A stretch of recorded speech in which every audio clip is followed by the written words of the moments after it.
Sebelum belajar ada yang baiknya kita berdoa dulu menurut agama dan percaya masing-masing. Berdoa dimulai, berdoa selesai. Terima kasih, Dok. Baik, sebelum kita memulai pembelajaran, Kasihlah. teman-teman semuanya hari ini sudah siap kita memulai pembelajaran?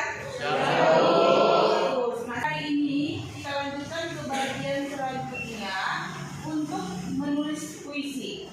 Nah, sebelum kita masuk ke kegiatan intinya nanti menulis puisi, ada baiknya kita mengetahui dulu apa tujuan pembelajaran. Selalu bersyukur kepada Tuhan Yang Maha Esa. Itu untuk tujuan pembelajarannya. Lalu selanjutnya, ya, apa manfaatnya di sini? Jadi samping itu, kalau kamu misalnya ada kemauan ataupun keterampilan dalam menulis puisi, pasti suatu saat bisa menghasilkan. Nah, caranya seperti apa? Nah, puisi-puisi yang kalian tuliskan itu bisa kalian bentuk dalam buku, ya kan? Kita jual. Atau kalian buat dalam bentuk blog. Itulah manfaat menulis puisi. Apa yang dimaksud puisi? Siapa yang bisa? Silakan. Puisi adalah karya sastra berupa ungkapan perasaan maupun isi pikiran si penulis yang disampaikan melalui kata-kata yang indah. Oke, bagus. Terima kasih. Tepuk tangan dulu teman. Lalu mengenai struktur fisiknya. Di struktur fisik ini ada beberapa. Struktur batinnya terdiri dari berapa? 4. Yang pertama apa saja dan di? Tema adalah pokok pikiran atau gagasan pokok yang ingin disampaikan penyair kepada pembaca. Oke. Yang kedua, Herdi?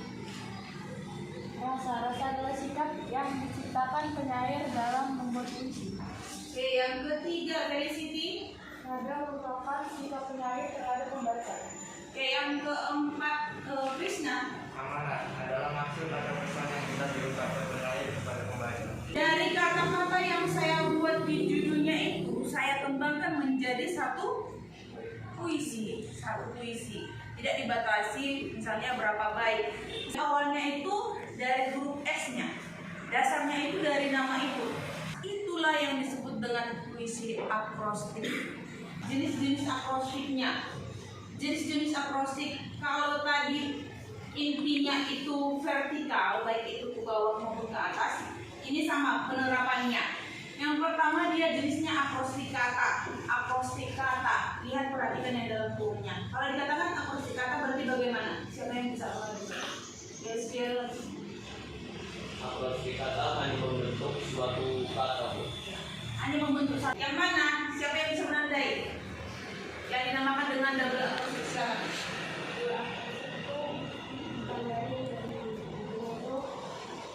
Dari awal sama akhir. Lalu yang terakhir ini mengenai akrostik tengah. Namanya tengah berarti posisinya tengah. Apakah menulis puisi? Ini juga sudah saya singgung lalu. Tapi ini fokusnya kita ke akrostiknya. Revisi kembali puisi yang sudah dibuat. Revisi itu sama dengan perbaikan ya, penyuntingan, perbaikan ataupun penyuntingan. Oke, itu untuk langkah-langkahnya. Ini saya bagi kelompoknya. Ini sudah duduk berdasarkan kelompok ya. Diksi. Ini kelompok kedua bernama kelompok ketiga imaji. Kelompok keempat kelompok kelima kelompok keenam. Saya mau tanya dulu sebelum pembagian kita masuk ke dalam kelompok. Ini diksi dari bahasa imaji, tipografi, rima dan nada itu termasuk apa tadi? Iya, struktur puisi. Gitu. Oke. Lalu apa yang akan kita kerjakan? Silahkan disimak. Apa ini? Ada berapa objeknya? Dua. Yang pertama ibu, lalu yang kedua jadi ini masih temanya, temanya. Jadi dari gambar yang dua ini, silakanlah kalian bersama dengan kelompoknya membuat satu puisi akrostik.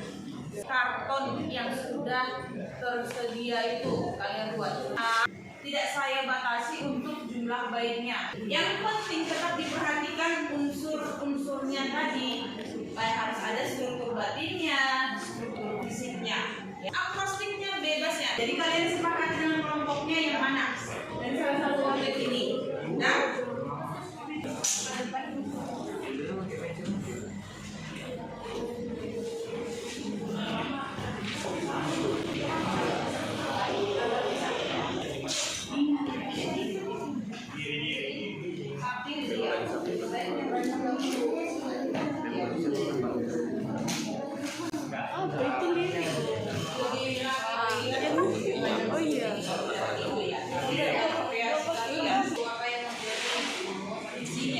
apa yang menjadi dasarnya, dasar akrostiknya apa?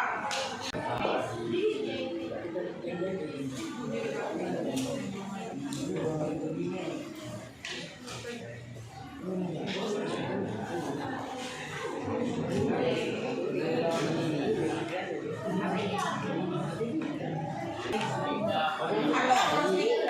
baik tadi.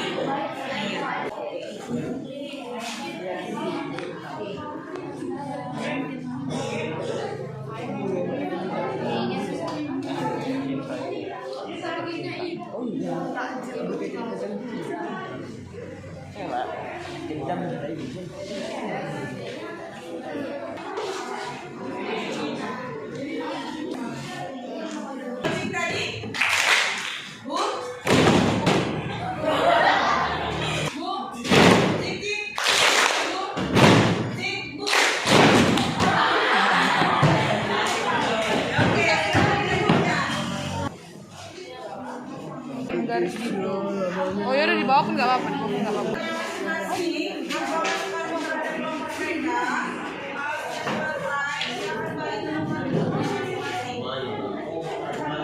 Dia cuma gini loh, dia bicara, ini tidak. Ini apa nih?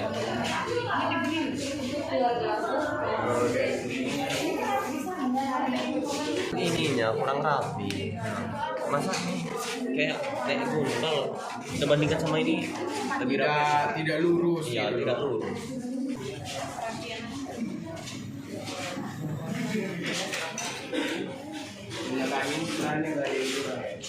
Kali berapa? Guruku, oh guruku, engkau pelita yang menerangi dalam kegelapan.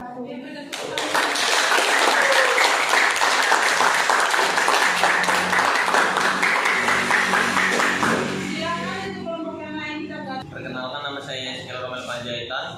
Berdasarkan hasil penelitian saya tadi, saya menyimpulkan kelompok nada kekurangan pada kesalahan penulisan pada kalimat. Bisa kita buktikan pada kesalahan penulisan tadi yang berwarna putih. Kelompok nada ingin menanggapi untuk kata yang bunyi ada pas putihnya itu. Jadi itu awalannya itu sangat kecil karena penulisannya sangat kecil, jadi kami ganti biar agar dapat dilihat lebih jelas gitu. Ibuku tercinta. Saya bulan perwakilan dari kelompok 5 ingin menanggapi hasil puisi dari kelompok bebas. Untuk penulisan puisinya sudah bagus, namun terdapat stiker yang mengurangi nilai estetika pada tulisan itu. Perkenalkan, nama saya Rizky. Saya ingin menanggapi mereka tidak menggarisi. Kalau untuk garisnya itu ditandai dengan huruf kapital. Dengan huruf kapital ke mereka. Yang kebetulan itu gimana cara caranya, seharusnya itu hurufnya itu salah, dalamnya itu digabung, tapi dipisah. Silakan berikan aplaus untuk kelompok. Hidup Tuhan yang kau persembahkan untuk siswa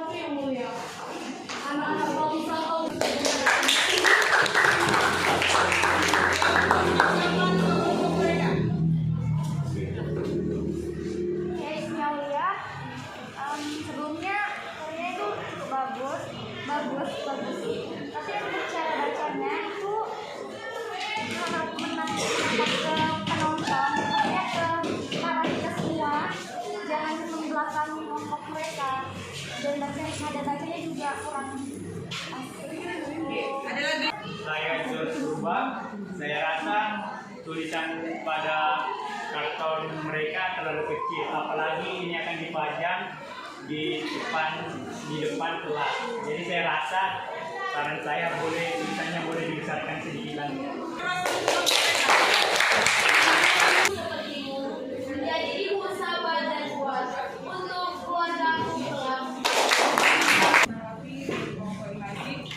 Itu dari tulisannya tebal tipis. Ibu Alia ingin menanggapi tulisannya sudah sangat bagus dan rapi, tetapi dalam puisi itu kan seharusnya ada bait, tapi itu tidak ada bait. Menanggapi saran dari saudari Grace, saya rasa jika tidurnya tidak akan kembali akan mengandung arti huruf yang berbeda. Jadi, Hah? 2 bait. Berarti bait pertama sampai ini. Ya, memang benar saran dari Ismi seharusnya kalian buat jarak lagi ya kan. Kalau memang ini 2 bait. Hanya pengabdian, pengorbanan, dan kasih sayang yang kau berikan sepanjang hidup.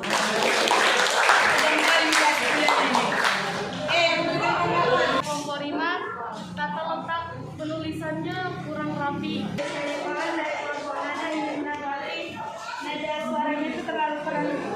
Pembacaannya pas Bu. Untuk Ismi itu sudah lumayan bagus karena bulan menghadapi penonton. Tapi untuk penulisannya juga sama seperti kelompoknya sudah tidak baik. Ingin memberi saran, ini penulisannya jatuhnya malah jadi ke kalimat bukan ke bait.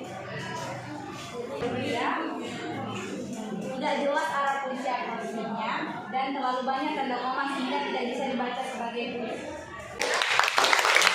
Dan untuk tidak berpandangi. Ya, Feli dari kelompok gaya bahasa ini memberi saran kalau menulis huruf itu sebaiknya huruf kapitalnya tidak di tengah-tengah, karena ada contoh itu melimpahnya L-nya besar gitu di tengah-tengah. Kedua dan ketiga itu kurang jelas Bu, terlihat seperti yang merugi. Saya Aldi Siregar dari kelompok Nada ingin memberi kritik. Kenapa punya dari kelompok diksi dan kelompok imaji itu sama? Ada Dari kelompok tipografi, saya ingin sebenarnya puisinya sudah bagus, tapi saya ingin mengkritik tulisannya. Tulisannya ada yang berjarak lebar, ada yang tidak berjarak. George Purba ingin mengasih saran sebaiknya tulisannya semua besarnya sama, tidak ada yang besar dan kecil. Saya dan semua orang dari perwakilan kelompok Nada, tulisannya horizontal tidak menzigzag seperti pada bait keduanya menjawab. Kami akan menanggapi kritik.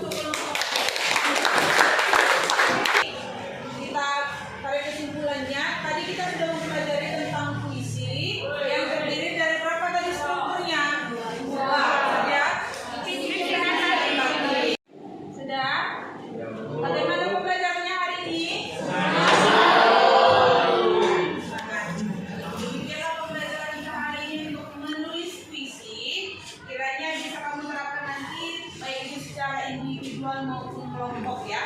Jadi untuk pertemuan selanjutnya kita sudah masuk ke materi mengenai menulis puisi tapi bukan dengan teknik akrostik lagi. Ya, itu untuk pembelajarannya hari ini. Nah, ini sebelum saya tutup, ini ada penilaian antar teman.